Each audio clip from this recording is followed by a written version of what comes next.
सास का अखाड़ा बहू ने पछाड़ा। माँ जी, ये कैसे बना रही है शिमला मिर्च? नहीं नहीं नहीं, ऐसी कोई नहीं खाएगा। आप हटिए, मैं बनाती हूँ। कोई नहीं खाएगा? अरे तेरे मायके वालों के लिए नहीं बना रही हूँ, अपने पति, बेटे और बेटी के लिए बना रही हूँ। और वो लोग शिमला मिर्ची ऐसी ही पिछले कई सालों से खाते आ रहे हैं। बहू बहू हो ना, थोड़ा सोच समझ कर जबान खोला करो, समझी? माँ जी, फिर तो मैं यही कहूँगी कि आपको खाना बनाना आता ही नहीं। बहू शिमला मिर्च बना लेती है, लेकिन अपने अंदाज में। फिर खाने के टेबल पर, ये सब्जी क्या बहू ने बनाई है? आज बहुत अलग लग रही है। भाभी, रंग तो बड़ा अच्छा दिख रहा है सब्जी का। अरे नहीं नहीं, मुझे तो माँ के हाथ वाली खानी थी। क्या है रीना, सब्जी माँ को ही बनाने दिया करो ना।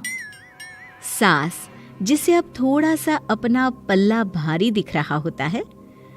अरे अब बेटा मेरा जमान आ गया। ये घर कभी मेरे नाम से चलता था, लेकिन अब लग रहा है कि मेरा होना ना होना एक ही बराबर है। बहू तो पूरे घर के साथ रसोई में भी राज करना चाहती है। माँ जी, आप ही ने तो कहा था शादी के वक्त कि रानी बनाकर रखेंगी मुझे। तो देखिए, रानी का काम यही होता है ना, राज करना। अरे देख बहू, माना तू राज करना चाहती है, लेकिन भूल मत, पूरी रियासत अभी मेरी है। अरे कैसी बात कर रही हो तुम दोनों? और ये क्या तरीका होता है बहू से बात करने का? बेचारी अभी तो आई है, उसको आजादी भी नहीं दोगी क्या? तो वो इस घर को अपना घर कैसे समझेगी? देखिए पापा, माँ सही कह रही है। घर को अपना घर समझी, इसमें कोई बुरी बात नहीं है।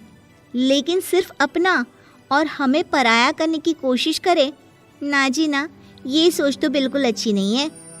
देख, तू छोटी है ना, छोटी की तरह रहा कर। हर बात पर बीच में ना बोला कर। क्यों? वो मेरी बेटी है तो मेरे तरफ से ही बोलेगी ना। माँ जी, ये तरफ तरफ क्या होता है? हाँ, वो मेरी बहन नहीं है क्या? मैं मानती हूँ कि आज मैंने सब्जी बना दी, लेकिन थोड़ा खाने में बदलाव करना हम स्त्रियां भी तो जानती हैं और चाहती भी हैं। तो इसका मतलब ये तो नहीं कि घर के खाने की कोई वैल्यू ही नहीं है। देख, मैं कोई बहस नहीं करना चाहती, जाओ खाना खा लो। सभी खाना खाने बैठ जाते हैं। अगले रोज, माँ जी प्लीज, ये आस पड़ोस वालों को बोलिए ना, मुंह उठाकर घर में मत आ जाया करे। अरे किसी के घर आने जाने का कुछ वक्त तो होना चाहिए। यहाँ तो सारा दिन मानो लोगों ने धर्मशाला बनाकर रखी है। बहू, वो हम लोगों के परिवार जैसे हैं, पिछले 25 साल से हमारे साथ है। और ये मेरा घर है, यहाँ कौन आएगा कौन नहीं, ये तू कैसे डिसाइड करेगी?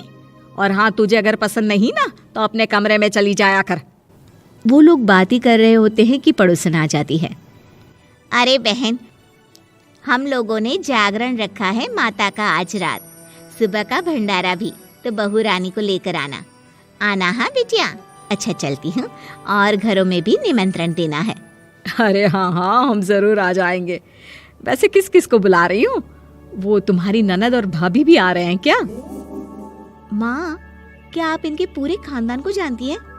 अरे भाभी ने ही तो मेरी ननद की शादी की पूरी तैयारियां कराई थी, और मेरे मायके में भी पापा की मौत के बाद वहाँ रहकर इन्होंने ही मुझे संभाला था। इतना तो कोई किसी के लिए नहीं करता। अच्छा, मैं ना फल दे जाऊंगी, काट देना भाभी, मैं दूसरे काम पूरे कर लूंगी।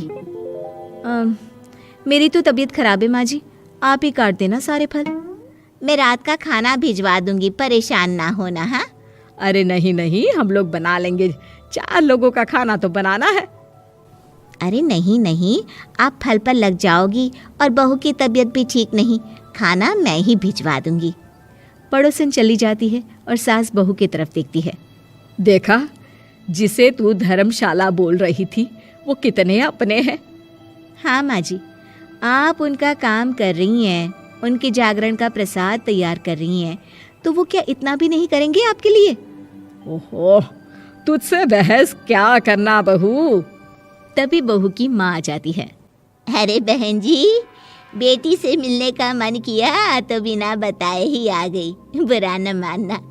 ये मत समझना कि ये मेरा घर नहीं, कोई धर्मशाला है। अच्छा अच्छा, तो ये घर पर आए मेहमानों को घर नहीं धर्मशाला वाला समझाने वाली आप ही हैं। वैसे आपको खुशी होगी कि आपकी बेटी के संस्कार भी ऐसे ही हैं। अरे माँ, किन बातों को सुन रही हो? आओ अंदर आ जाओ माँ। माँ बेटी के साथ अंदर आती है तो उसे अचार की महक आती है।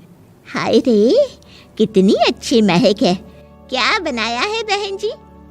अचार बनाया है। आपकी बेटी बोल रही थी कि आप लोग कुछ अलग तरीके से बनाते हैं।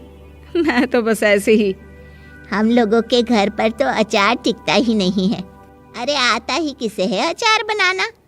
लेकिन जैसे ही बेटी माँ को कमरे में ले जाती है, क्या है माँ, क्यों आ गई यहाँ पर? बताकर तो आना चाहिए। अरे कैसी बात कर रही है बेटी?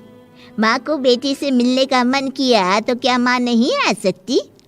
आ सकती है माँ, क्यों नहीं, लेकिन तू ना पूरा खेल बिगाड़ रही है। खेल? कैसा खेल बेटी? मुझे भी तो बता देती तो मैं भी खेल लेती। माँ, जब से शादी करके इस घर में आई हूँ ना, सासू माँ ने मेरा घर का रट लगा कर रखा है। अब मैं ये बताना चाहती हूँ कि यहाँ मैं आ गई हूँ। कोई भी चीज़ जो पहले होती थी वो ठीक नहीं थी, तो मैं उसे परफेक्ट करूँगी। अच्छा, यानी बात सिंहासन की है कि पहली रानी को उतारना है। हाँ माँ, तुम्हें जो समझना है समझो, लेकिन बात तो यही है। पर बेटा वो बेटी कुछ नहीं समझती और दरवाज़ा खोलकर बाहर चली जाती है। माँ, जो कि एक अच्छी औरत होती है, बेटी को समझाने की कोशिश तो करती है। बाहर सास के सामने माँ कहती है, अरे बहन जी, आप चलिए ना मेरे साथ मेरे घर, बहू का मायका भी देख लीजिए। अरे नहीं नहीं बहन जी, आप ही रुकिए हम लोगों के पास। शाम को जागरण है, वहाँ ले चलेंगे। उसी का प्रसाद तैयार कर रही हूँ। अच्छा, हमें भी तो सिखा दीजिए कैसे तैयार करते हैं। अरे कैसी बात कर रही हो माँ, कितने जागरण करवा चुकी हो तुम। देख बेटी, एक बात गांठ बांध ले, हर बेटी माँ के घर जो होता है वो देखती है, लेकिन सीखती वो सास के पास ही है। सास का संस्कार वो अपनी सास से सीखती है, जो वो अपनी बहू को देती है। तो बेटी, यहाँ के रीति रिवाज, रहन सहन, बोली भाषा अपनी है, जिसे तुझे ना सिर्फ फॉलो करना है बल्कि सीखना भी है। और जहाँ तक सवाल है पूरे घर की रानी बनने का, तो जब तक तेरी सास महारानी है, तू रानी ही तो रहेगी। क्यों बेटा? बहू माँ की बात समझ जाती है और सास भी बहू की माँ का मन ही मन शुक्रिया अदा करती है।